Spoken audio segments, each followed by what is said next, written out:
Slasher, horror, and meta fans eagerly anticipated the premiere of Scream 5, the most recent installment in the franchise.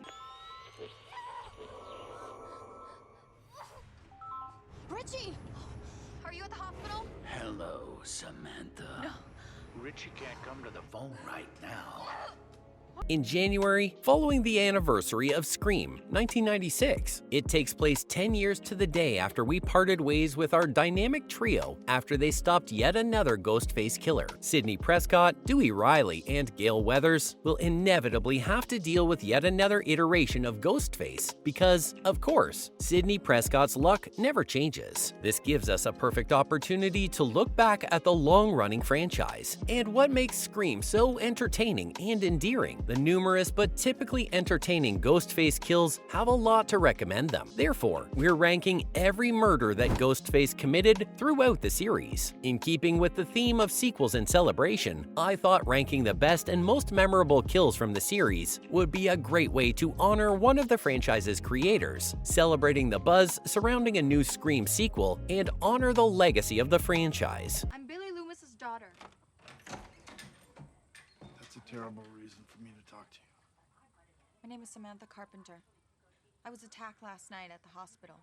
The night before that, my sister was stabbed 7 times.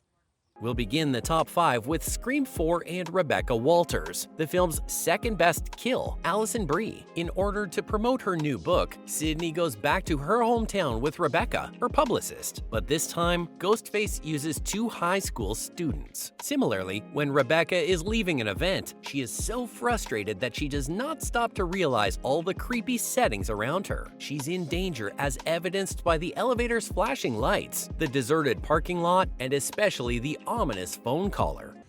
Here we go.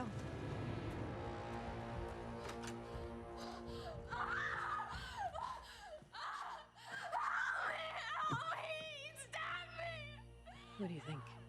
Trap. Ghostface's declaration that he wants to use Rebecca to send Sidney a message indicates that he's drawing near. He leaps onto Rebecca's car's hood, but it won't start. When Rebecca exits the vehicle, she discovers that Ghostface has vanished. When she tries to leave, Ghostface grabs her and stabs her. Then, to make matters worse, Gale, Dewey, David Arquette, and a few other important figures are present when Ghostface throws her dead body during a press conference. The entrance of Rebecca's dead body in the middle of the press conference is so over the top that it places her death in 5th place, despite the fact that it is intense yet cliche and has very campy vibes. Wes, Dylan Minnette, who had a less shocking death than some of the others but still produced an intense and suspenseful moment, comes in at number 4. Wes is the son of the franchise's well-known officer, Judy Hicks. This sense of dread and tension is perfectly set up for Wes's death scene when Judy is brutally murdered by Ghostface while Wes is unaware and in the shower. When Wes exits the shower, the audience is left wondering what will happen to him for almost 3 minutes, as he unknowingly encounters danger at every door that is opened and at every corner. Wes hears a sound at the front door and goes to investigate after a tense 3 minutes. He notices that the front door is open and slowly makes his way there to investigate. He shuts the door after realizing there's no one at the door, only to turn around and see Ghostface standing in front of him, before Ghostface slowly stabs him in the throat and pulls at the blade until Wes is dead. The two engage in a struggle. Unlike some of the other deaths, this one does not involve the same level of breathless excitement. However, because of how quickly Ghostface overtakes him and how slowly he just watches Wes die, it is incredibly suspenseful. Happens right after his mother's passing and is just brutally gruesome. The death of Jill Roberts, one of the series' most heinous killers, comes in 3rd. Her close relationship with Sidney is what makes her such an original choice for a killer. Jill claims that she is a target because of her friendship with Sidney. The revelation that she is the murderer is all the more devastating because the 2 women are cousins. Her plan is to frame Sidney, kill Sidney and her partner Charlie, and become the sole survivor of another Ghostface attack and earn praise throughout the country. However, this plan encounters a minor hiccup when Jill awakens in the hospital and learns that Sidney is still alive. In a performance to remember, Jill and Sidney battle for their lives in Sidney's hospital room. Sidney and Jill fight fairly evenly throughout, with Jill coming close to defeat a few times. Dewey tries to save Sidney, but Jill knocks him out. As Gale rushes in to assist, Sidney charges the defibrillator and attacks Jill, electrocuting her just as Jill is about to shoot Gale. After being knocked out, Jill tries to stab Sidney for one last chance at survival. Sidney then turns around and shoots Jill in the chest. Jill's death, not only by shooting, but also using the defibrillator, is very intense, exciting, and a demonstration of how well Sidney and Gale collaborate after nearly passing out and believing she was going to kill Sidney. Next, because of the methodology and how upsetting it is to witness, this death deserves to come in second. In the first It movie, Tatum plays the cool Scream Girl. Tatum, Stu Matcher's girlfriend, is undoubtedly going to die, at least by horror movie norms. Although Tatum's death is one of Ghostface's gorier and more creative methods of murder, this does not make it any less disturbing to watch. During a party, Tatum goes outside to the garage to get more alcohol. There, the typical door closing on its own and light malfunctioning horror devices are used, greatly increasing the tension in the scene. When she tries to leave through the garage, it quickly closes under the control of Ghostface. However, she expresses doubt that he is the genuine Ghostface and says one of the movie's most well-known quotes, "You want to play psycho killer, huh? Can I be the victim who is helpless? I'd like to be in the sequel, so please don't kill me, Mr. Ghostface." In response, Ghostface begins to slash her. Tatum, however, fights back, landing a few licks before attempting to flee. She tries to crawl out the cat door, but the door is locked and the garage won't open. It's a fantastic scene from the franchise and is brutal and shocking. The franchise's undisputed best kill is Casey's, which comes in first place, Drew Barrymore. Casey faces a lot of pressure as the first character we meet in Scream to make a good impression. Wes Craven did a fantastic job with this because the first kill of the series is also its best kill. As the film opens, Casey is waiting for her boyfriend alone at home. She gets a call from an unknown person who discusses horror movies with her. The caller then begins threatening Casey's life and uttering a number of ominous statements before finally informing her that her boyfriend is on the patio, bound and gagged, and is about to die. Then, in order to keep him alive, Casey must respond to questions about horror movies. But when she chooses incorrectly, Ghostface murders her boyfriend. Casey makes an attempt to flee and even witnesses her parents approaching the house. When she tries to run away to get their attention, Ghostface pursues her and brutally stabs her.